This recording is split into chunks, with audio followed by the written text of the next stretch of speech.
I'm Billy the Kid, and you're listening to the Capsule podcast on liveinlimbo.com.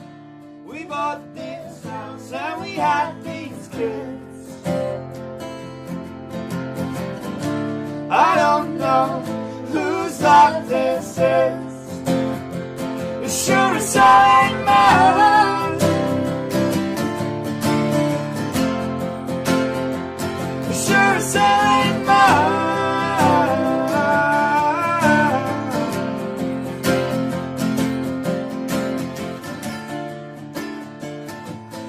Hello. Welcome to another edition of Capsule. I am Sean Chin, and I am the publisher and chief editor of liveinlimbo.com. Today we have Billy Pettinger, or AKA Billy the Kid. How are you? Hi, I'm good. How are you? Everything's great. So, did you watch the Super Bowl yesterday by any chance? No, I don't have a television in my home. Isn't that weird? Yeah. No, well, that's not weird. I know a few people like that, but that's pretty interesting. Yeah, I don't have a television in my home because I really like to use my time when I'm not on the road to paint and write and practice and read a lot of books, like a huge nerd. No, that's not like a nerd type of thing at all. I think that's being very proactive with your time, and that means you take your time very seriously. Well, it is all about time, right? And I know that when I'm at home, it's the only time that I'm going to have to do work type things. Good answer. No, I just brought up the Super Bowl. I don't watch football. I just watched it for Bruno Mars and the Red Hot Chili Peppers. That was the only reason why. Now, I do have the internet, so I'm not completely cut off from the world. So I do know that the bass player from the Red Hot Chili Peppers, I guess, didn't even plug in his bass, apparently. But he was still rocking out everywhere. Well, I guess that's what matters. I don't know. Just go along with it, right? I would have thought that they'd at least be one of the few who would be playing their instruments still after all these years. Who knows?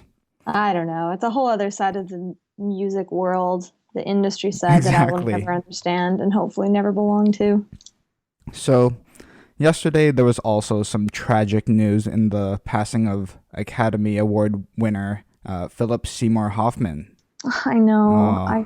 I was really, it sounds cheesy, and of course I don't know the guy, but for some reason was affected by it. And the last time I felt really affected by a celebrity's death that I'd never met was when Amy Winehouse passed away. Yep. I don't know why that is, but I don't know. I feel like both of those people were extremely talented, and it's just so sad, especially because he was apparently sober for 20 years. Exactly. And that's a long time to he's still really young.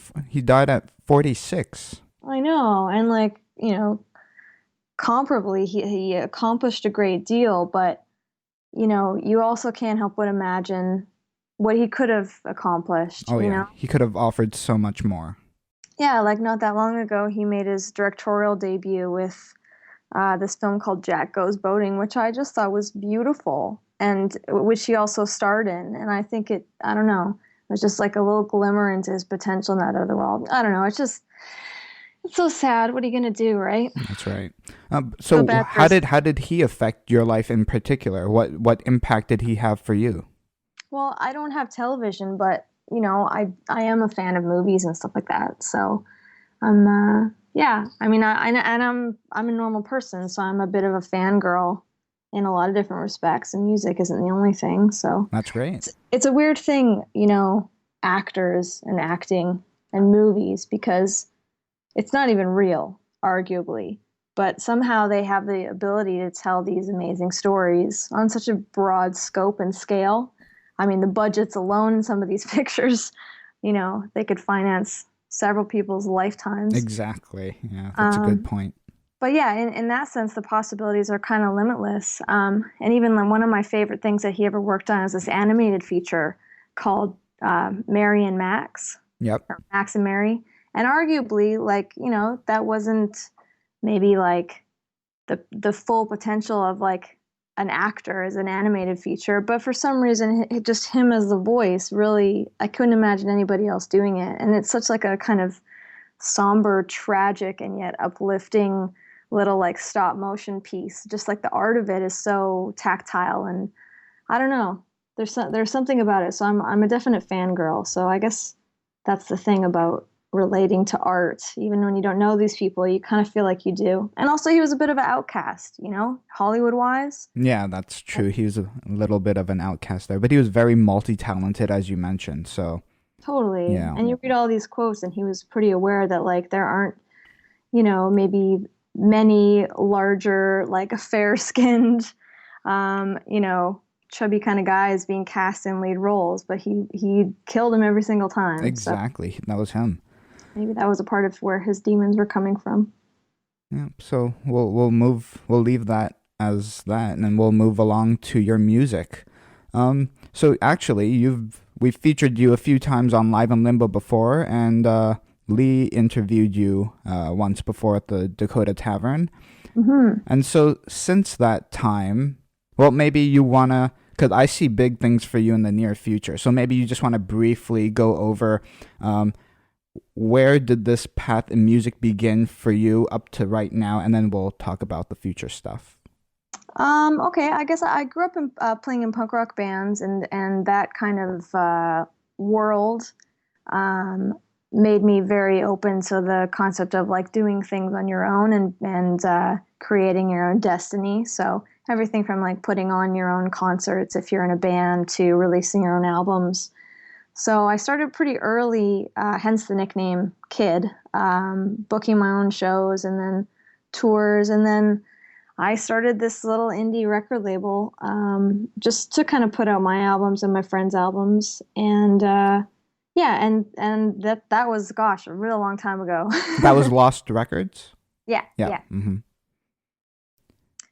Yeah, so just in the spirit of like making stuff and putting out albums and making the music that I wanted to make. There have been many times in my life where I had a job or two jobs so that I could finance my art, so to speak. Yeah. And then every once in a while, I wouldn't have to have a job for a couple of years and I'd just be on the road and touring and writing and stuff like that.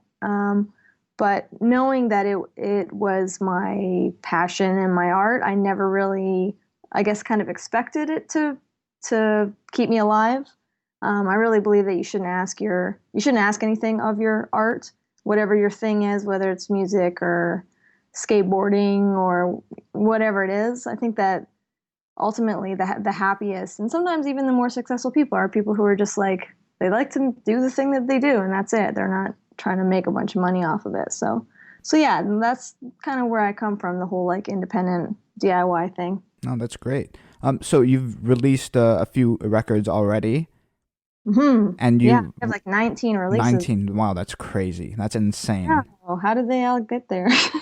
From hard work, I'm telling you that hard work and talent from someone like you. That's where it Well, I comes guess from. that's the thing is like when you really love something, it never feels like work. Exactly. So then, okay, so after doing this for so long on your own, when did it finally hit you that yes, you can make a living from this and this is actually happening? When did that hit you?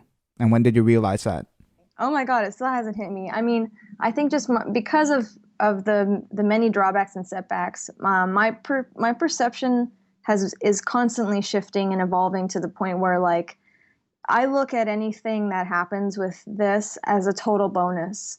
The luxury of being able to make albums and be able to travel. I'm just like counting down the days when I have to go and you know what I mean, figure out my real life. So at any moment, Oh, this is your real life. I mean, arguably, I could see how one would think that. But I think what I more mean to say is that like I'm still waiting for the bottom to fall out. Like I'm grateful and I feel really lucky all the time. And in the sense that like, this business is weird. It really can break your heart over and over again. And I don't know if I maybe just have had my heart broken so many times that Oh.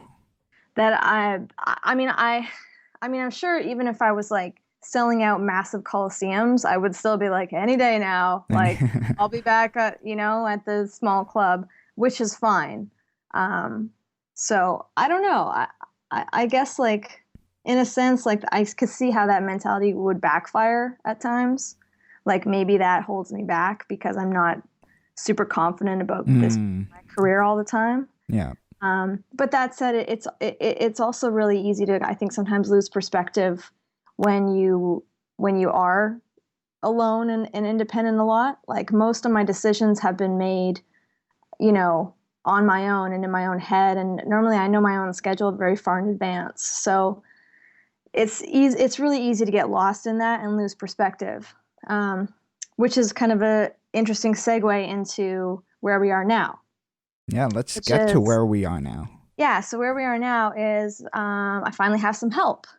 Wait, I have a great lead-in for this. Yeah, let's hear it. So after all of these albums, 19, and then you tell your fans that you're going to make 31 songs in, 31 days?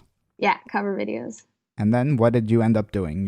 You were really sneaky, weren't you? A sneaky little girl here. Now, to my defense, the 31 covers thing is something that I started a couple years ago with a friend of mine. It started with I'm really big into New Year's resolutions, so I was just thinking about how I don't actually know that many songs, like popular songs or cover songs, because I really like writing. So my songbook is I have 100 songs in there, whereas a lot of musicians, they know 100 songs. So we were just hanging out one day and I was like, what would be a good way to learn a song? Well, what if you learn just a song a week? That's pretty doable, right? That's 52 songs in a year. And then I was like, what if you just really went for it and you learned a song every day for 31 days? And I was like, anybody can look at the chords online and look at the lyrics and be like, yeah, okay, I know that. But there's a different part of your brain that gets activated when you actually have to learn something to the point that you're playing it and performing it, if that makes sense at all. Oh, yeah, that makes sense. Basically, I didn't want to fake it. I didn't want to phone it in. So we decided we were going to make these videos every day. And so this is the third year that I did the video project.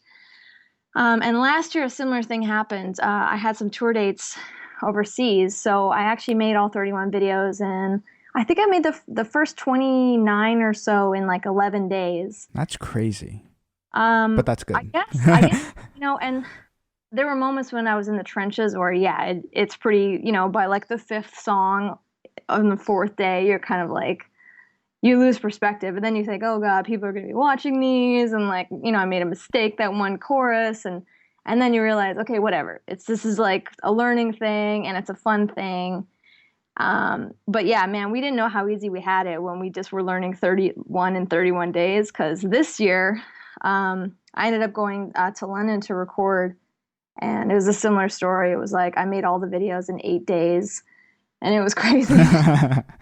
Wow. So yeah, I did this video project. I'd really wanted to do it, and every year I don't really tell anybody either. I just put up a video, and then the next day I'm day 2 of this thing, and people are like, "Oh, you're doing it again, cool."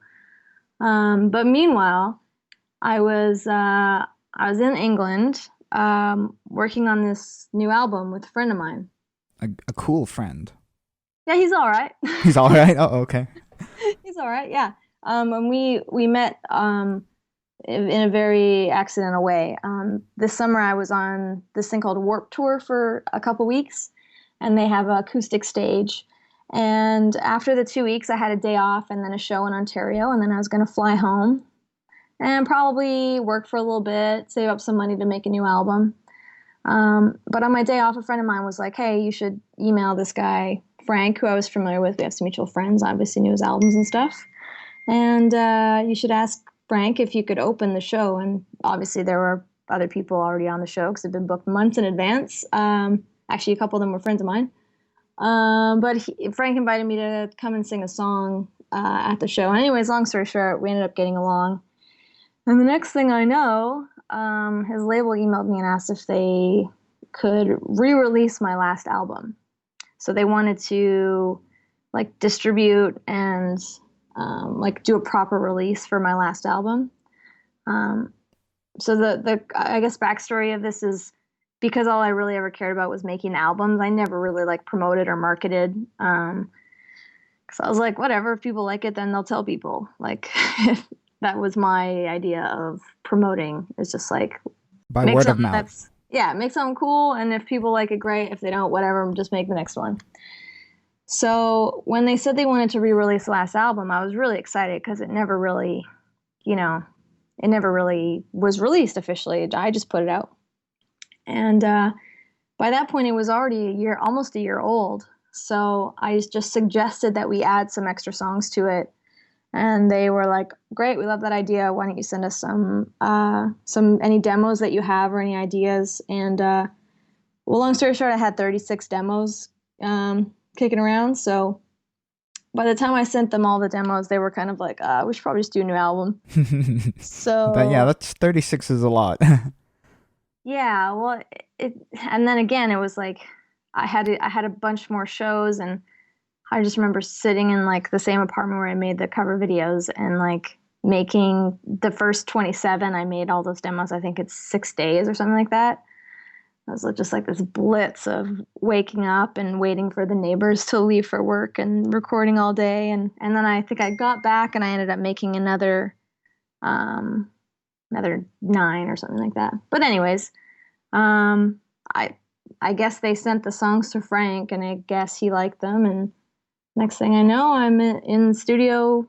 And we're making a record. And this Frank is no regular Frank. This is Frank Turner. Yes, this is Frank Turner, who's doing quite well for himself. No, he's amazing. Yeah.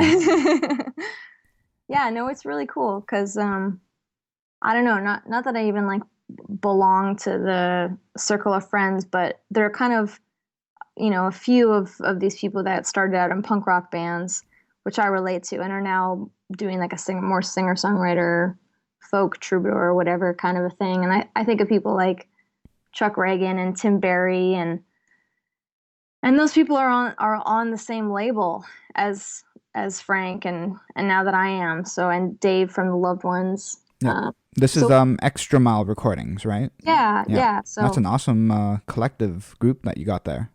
yeah, I mean, I feel really fortunate to be included amongst these people that, like, it's funny. A couple of them I consider friends, and we've played before, done a little bit of touring together before, and it was just cool that like, oh, I already know all these people, and maybe we can keep touring together and keep playing together. Absolutely. So you and Frank released a YouTube video for one of your new songs that you worked on called "This Sure as Hell Ain't My Life." Sure ain't. I saw it. I would say it's very raw, and I like it. I love that. What's the background behind that song and the lyrics?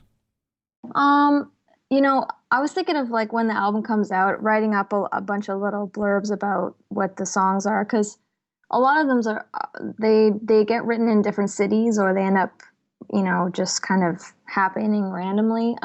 That one in particular, I just sat down and I didn't even really have an idea. It just kind of wrote itself. I know that sounds probably a little bit cheesier or said before, but honestly, sometimes, how can I compare this? Almost like if you were a painter and you looked at a canvas and you already saw what the painting was going to look like, and then you just started doing it. That's kind of sometimes what songs are for me. Like, sometimes I don't even know what I'm saying or what I'm talking about, and 5 minutes go by and I'm like, okay, there's the song. Or I'll have some kind of a picture or a vision. I know I'm sounding like a crazy person now, but no way, no. That one and I remember feeling kind of like plugged into this. There's this weird, I think, place where ideas come from, that you can be open to, and maybe it's in your head and maybe it's out there in the world. Or I think a lot of people just ignore it, and that's why they get like writer's block, or maybe it's just being scared or fear. And I think when you can somehow tap into just like what's out there in the world, and there's all these stories and all these people, I think for me anyways, there's always something that you can write about. I mean, it's not autobiographical, like we're not married, we don't have kids. So then, okay, yeah, so that's that's part of the lyrics. So how did, when you were coming up with the lyrics, what made you even think about that? Like both of you being married and having kids, how did that cross your mind if that's not actually true? Well, I mean, I wrote the song on my own, and he was the one that suggested that it might be a cool thing to do as a duet. And I instantly said, "Oh, that's a great idea. Like, I never thought about that. I think that would make it just on a totally other level." But I think I must have been thinking about how sometimes you never think your life is quite what it should be. Or, maybe I came back from the road and I was just like, really, this is it? We all get bummed out about our situation, regardless of how actually lucky and blessed we are. And then I was just like, probably looking out my window and thinking, like, there's all these people in all these houses. And, like, is this really what they all wanted? We all have a moment where we look at our significant other, we look around us and we're just like, what happened? Like, it wasn't supposed to be this way. As happy and as great as it can sometimes be.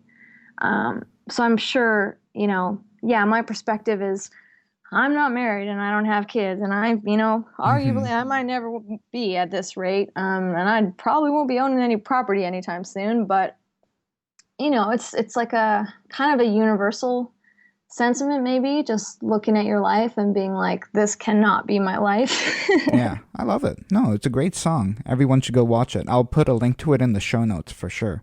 Sweet. Is the creative process in general for your music the same as when you made this song, or does it vary for different songs? Like, do you start off with the instrumentals first, or is it always the lyrics or an idea in your head? It's always different. I mean, I'll go through little things where it'll play a bunch of guitar and I'll write a bunch of music. Like there's one song on this new album that I started writing in Dublin like 2.5 years ago, and I worked on it a bit more in Belfast. It's a little bit of like like shines a light on like the troubles over there between, Roman Catholic, Protestant, Irish and English Ireland, Northern Ireland. But that one took me 2.5 years to finish. So it's not always 5 minutes. But I just write it down and make a note, make a little demo. Like, I'll rewrite the words or the chords 5 times if I have to. But just keep flipping back through the book, and you never know what's going to be, something that you might want to use, like a sketch, that you did 4 years ago that could be a great painting one day. Yeah, good answer. Yeah, I like that. So before you mentioned that you were on the Vans Warped Tour, now one that would listen to your music would know that your genre doesn't really necessarily fit with the type of punk rock stuff that goes on at the Warped Tour. How did that work out? That was another one of those, just like a friend of a friend. I just happened to be in the right place at the right time, kind of a thing. But oddly enough, they've actually changed their format quite a bit.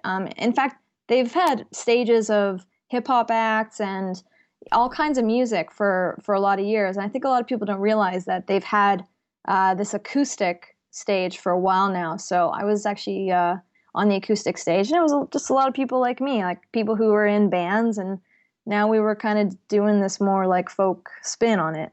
Yeah. Well, did you end up meeting any new punk rock bands that you didn't listen to before, but now you do?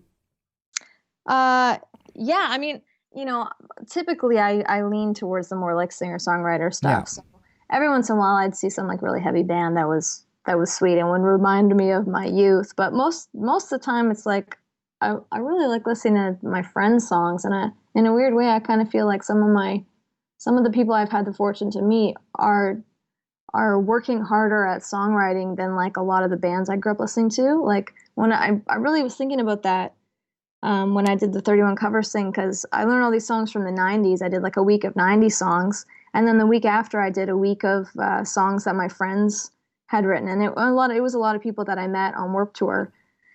And by the end of it, I was like, man, not only are my friends' songs like way more complex, but like they really get stuck in your head. And this is not to say anything about like bad about the songs from the 90s, and obviously love them, and they have a soft spot in my heart because I grew up on them. But in a weird way, like we all kind of grew up on those songs. And so we're all doing our own take on music and on songwriting. So yeah, I would literally sit in the acoustic basement tent all day and like watch my friends play. No, that's awesome.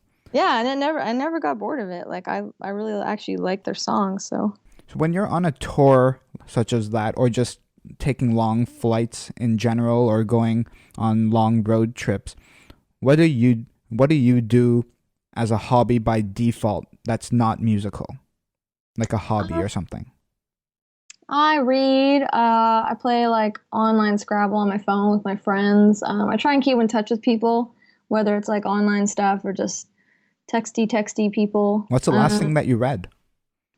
What am I? Well, right now I'm reading Kurt Vonnegut book. I've got actually 3 Wow. on the go. I just finished Slaughterhouse-Five, and I'm just started Galapagos, and then I've got a collection of Salinger short stories that I'm about halfway through, and then I've got Chris Hadfield, the astronaut. Nice. Yes, I've read Yeah, that. yeah. That's So amazing. like when I'm at home, I'll keep like one book in my room, and then one book out here, and then like one in my bag when I go places. Do you think novels Short, and huh? books? No. Do you think novels and books or literature in general, like from that world, has an influence on your song making? You know what? I hope so. I hope so. I mean, the reason I think I keep going back to like trying to read a lot of books is I keep trying to write a book, and I've spoken about this before, maybe too much, but every time I go to write, I really feel like I haven't done enough research. And even though I've always been really interested in writing and tried to actually like be a writer from a very early age, um, yeah, I just feel like all these different people have all these different styles, right? Maybe Like, when the next time when you start writing a song, you should not stop and just keep going until you have like 300 pages. Then you'll have your book. well, that's why I love people like Kerouac and all these like stream of consciousness writers because I really approach songwriting like that. Like I'll, you know, That's uh, really interesting. well, it's just the concept of like there's no right answer, and you just kind of write something down, and then the work part is actually just going back and editing it down and like seeing, okay, is this a song or is this anything? And sometimes it takes weeks or years to figure out. In fact, I used to write a lot on, I buy these scrolls of paper and hang them on my wall and just stream of consciousness write all over them. Or I started writing on my bed sheets in the middle of the night. But it was a good way to like, instead of having to flip back and forth on a page, just be able to look at like, okay, that's everything that I wrote last week. Like, what is that a chorus over on the far left? And is that the verse on the door over there? Oh, But I really like that style of writing. And I think that people that have a really massive work catalog, like even people like Stephen King, like they don't create that much stuff by accident, you know? Like he sits down, he writes for like 6 hours a day or whatever, and that's how much time it takes. And then you go back and you edit, or you have an editor, or there's all these different steps. But I think a lot of people get stuck in the initial. It's like falling in love, you know? It's easy because it just kind of happens. You don't feel like there's any effort, but it's the relationship part of it. It's the actual work of like finishing the song or finishing the book that I think a lot of people get frustrated with. that's very true. I love your answers are amazing, Billy. Did anyone ever tell you that before? Never. No, okay, No. I'll be the first one then. Sean says that. Well, thank you. What? Okay, Well, you so probably get the sense that I think a lot. you think a lot? Mm. So if you ask me a question about something I love, it's easy for me to talk about it. Well, no, that's the whole point. You're passionate about it. What were some of your favorite albums of last year? Of last year, I'm just going to name drop a bunch. My friend Austin Lucas put out a great record. My friend Brian Marquis put out a great record. I actually really love Frank's Tape Deck Heart. Yeah, no, I love that too. Yeah, that's a great I album. listened to that thing for, I don't know if he knows this, but I was in Los Angeles for like a work thing, and I'd moved all my stuff down there. And when I moved it back, I listened to that record for like probably 20 hours straight. No word of a lie, like almost the whole drive. Wow. Yeah, I was Just just on like, repeat, right? Just on oh yeah. repeat. I'd try to listen to something else, and then I just kept going back to it. It was just like a time and place thing. I know, super creepy, right? No, not at, I do that all the time as well. I think a lot of people do that. Nothing's wrong with that. That means you Thanks. really like it. Totally. I mean, I think by hour 10, I was like, okay, this is like weird, and I Okay. tried to listen to other stuff, but it's also a time and place thing too.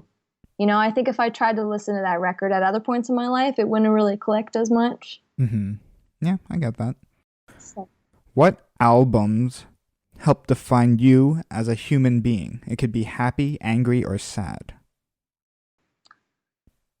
Well, I have to go back to like when I was first getting into music, and a lot of people don't really talk about like gender in rock and roll these days, and I think it's because there just are so few girls.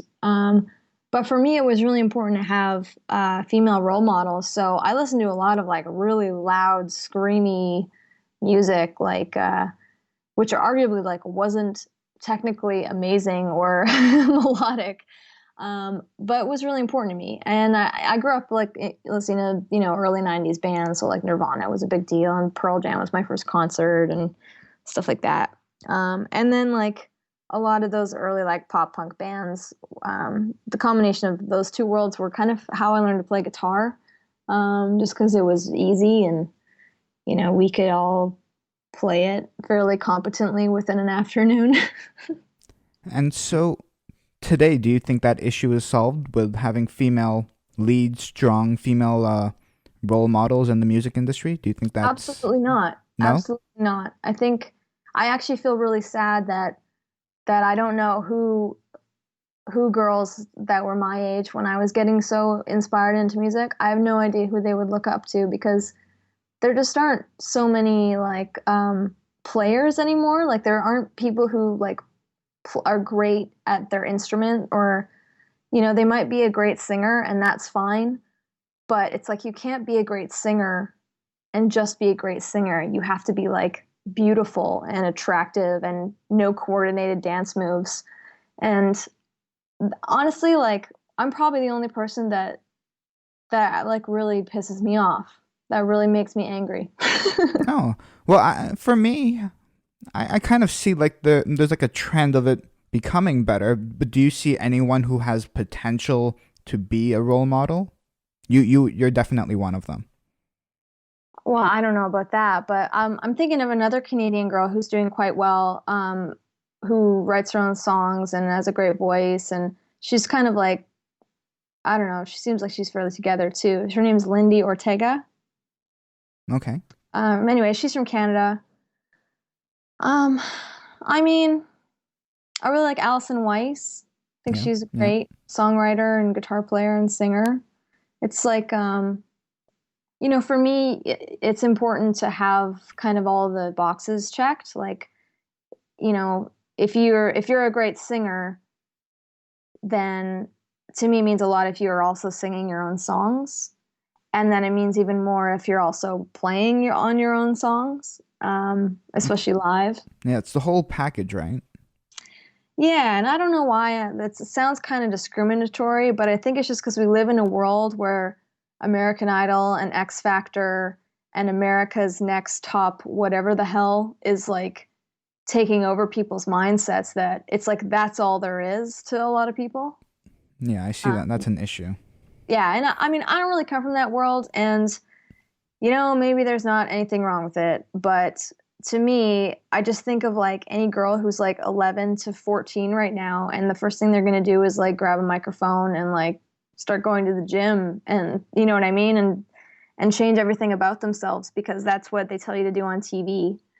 You get through one or two episodes, and then you have a stylist, and you have your hair changes, and you know what I mean. And so Yeah. you go through like the pop star machine. Absolutely. Yeah.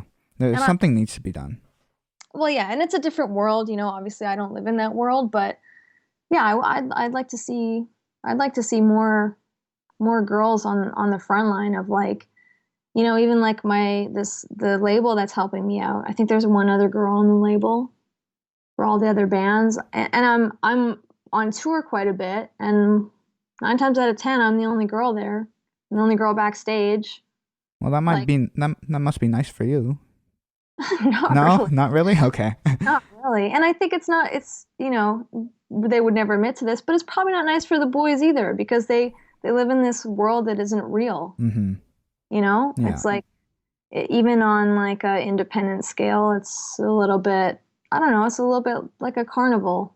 I don't know. I sound really negative, but No, it's an issue that you have, and I yeah, think it should be concerned as well. Everyone should yeah, be concerned about it. bit of a boys show, and I just want to see more ladies around Me because too.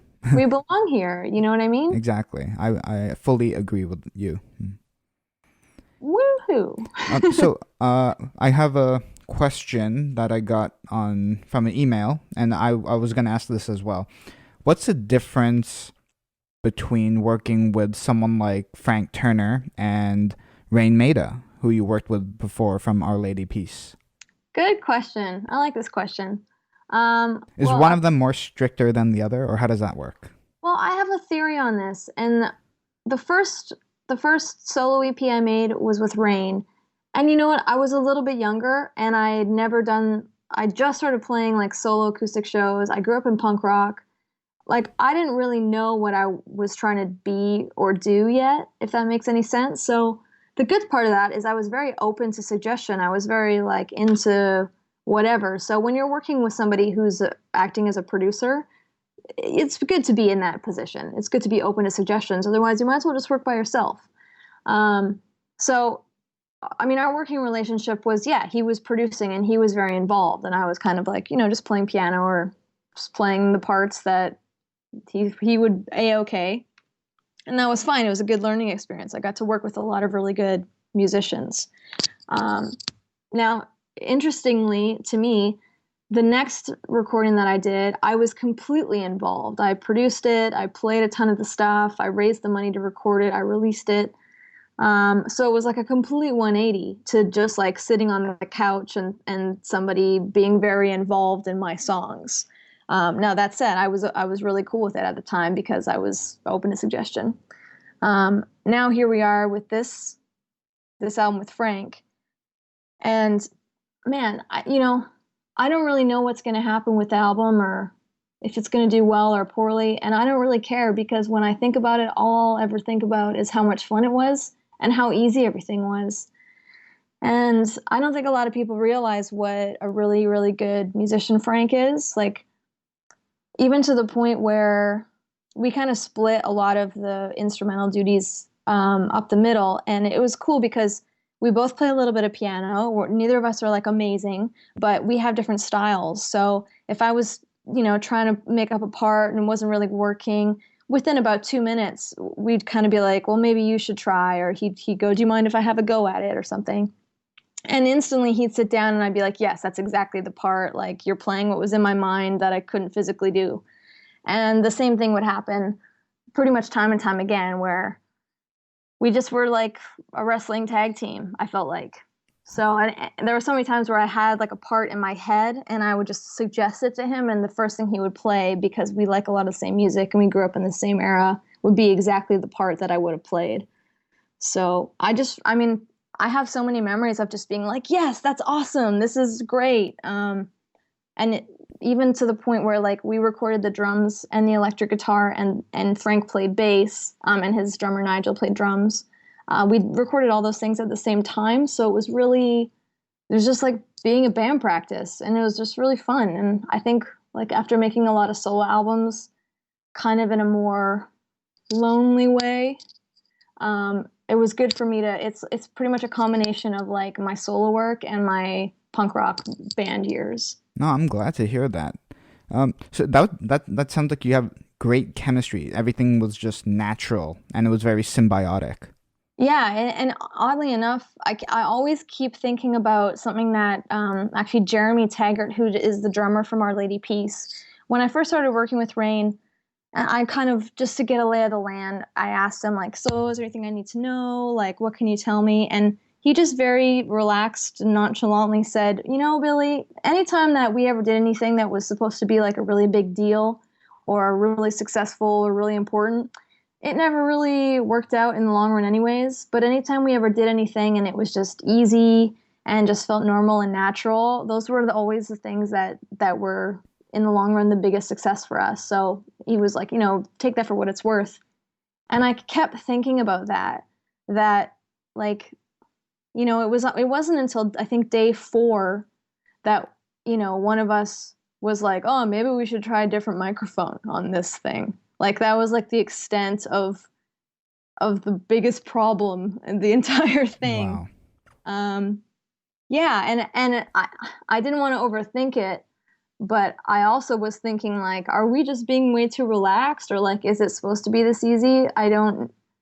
I don't really know how to describe it. And it has a lot to do with the fact that like they're just really good. You know, they tour a lot. They play like 200 shows a year. Nigel's drum parts were so just like he's a songwriter as well, but they were just so musical and like intuitive. A lot like Frank, just the first thing that they would play would be like, yeah, that's a really great, interesting part that fits and makes sense. It's not just like, you know, the easy thing that like the pop producer would do. It's like actually a really cool melodic part. So I think because I have that like melody thing in my brain, is always kind of turned on because I'm always listening to music and writing music. Um, that really kind of made me have to step up my game a little bit too. So it's always great to work with people that are arguably more experienced than you because you really learn a lot. Oh, absolutely. All right, so I won't keep you for too much longer, but this is the last question. And you're allowed to change this, of course, in the future. But at the current moment, what is your dream? Oh, man. Sorry. I know exactly my dream. I know exactly my dream. I just want this to keep happening. I mean, in a grander scope, I want to be able to live in a house so that I can affordably make albums in my home. I want to have a studio in like a farmhouse that's like in the middle of nowhere. And I just want my friends to come over and I want to help them make albums the way that Frank helped me make this album. That's an awesome dream. When that happens, can I be invited to your house and Totally your studio? Awesome. We have all the tea. That's great. I can't wait for that. That's going to be like right around the corner. Gosh, wouldn't that be nice? That would be awesome. So where can all of our listeners find you all over social media and the interwebs? Well, I go by Billy the Kid. My website is billythekidonline.com. I'm pretty easy to find if you just put in Billy the Kid, or my last name is Pettinger. I think something will come up if you put in that too. All right. And you're on Twitter and Facebook and all of that good stuff as well. Yeah, all the stuff. I blog every once in a while, and yeah, I'm pretty easy to get a hold of. All right. Well, thanks, Billy, for joining us today. Thank you. Thank you for the great questions. Anytime. Till meet again. Bye. You can follow myself on Twitter at Sean Chin. You can follow the show on Twitter at Live in Limbo and use the hashtag Capsule Podcast to join in on the conversation.